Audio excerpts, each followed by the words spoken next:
When it comes to handling analytical workloads efficiently, we've spent weeks comparing four popular options: Duckdb, Spark, SQlite, and Polars, and the results are clear but nuanced.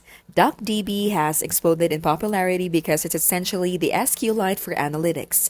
It's lightweight, runs completely in process, and delivers lightning-fast queries even on large CSVs and Parquet files. It doesn't require a server, which makes it perfect for embedding directly into apps or running analytics locally. Polars, on the other hand, is a powerhouse when it comes to data frames. It's written in Rust, incredibly fast, and it integrates beautifully with Python. For anyone used to pandas but craving performance, Polars is the future.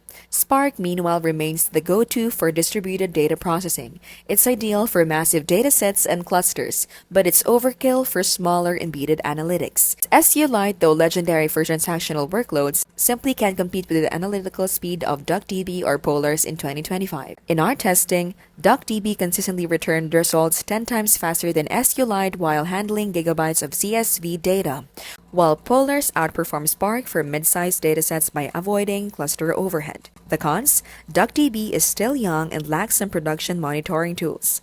Polars can feel unfamiliar due to its syntax. Spark is heavy, and SQlite isn't designed for analytics. But overall, Duckdb emerges as the most balanced choice for embedded analytics, while Polars is ideal for advanced data frame manipulation. For large distributed jobs, Spark still reigns, but for local power and simplicity, Duckdb wins hands down. This has been How to Literally, we're keeping smart and simple and scam-free.